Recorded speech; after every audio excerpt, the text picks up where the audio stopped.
Let me tell you what Imam Hussein said, so that you understand this. That if you do not spend your wealth or your time or your life in the way of Allah's wali, meaning in the way of your Imam, in the way of Imam Hussein, if you don't spend your wealth and your time and your life in the way of Imam Hussein, then you will spend that same wealth and the same time and the same life in the way of Yazid.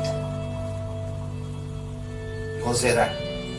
Listen, if I'm not spending my time or money for Imam Hussein, it doesn't mean that I'm going to spend it for Yazid. No, you will. That's what Imam Hussein is saying. You will. Allah will make it such that your money will be spent for Yazid. That's the reason that we have to choose to live for the Imam. If you don't live for him, then you know what? There is no neutral ground here. Either you're here or you're there.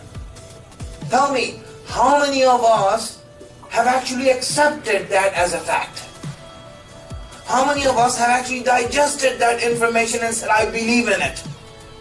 How many of us are now living our lives according to that knowledge? How many of us have already made plans that when the Imam will come, this is what I'm going to do? Not too long ago, a few years ago. You know, on Ashura, everyone is getting ready for the majlis. And this biker guy with long hair and tattoos from the Hells Angels, you know, rides into the parking lot. And now everyone's like looking at this guy. Long blonde hair, tattoos all over, wearing a leather jacket. And like everyone's like looking at him and who the heck is this guy?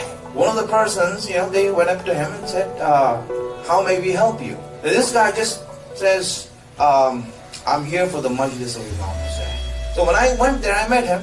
I asked him, where do you live? Because at first he was like a little bit, you know, disillusioned by the Shias there. So I asked him, so where do you live?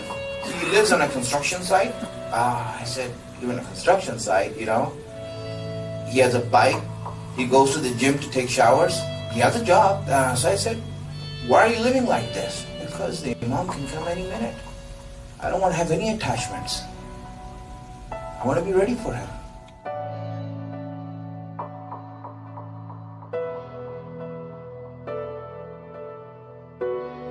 My friends, understand this. There are people who, when they heard that the Imam is coming, for them it's real.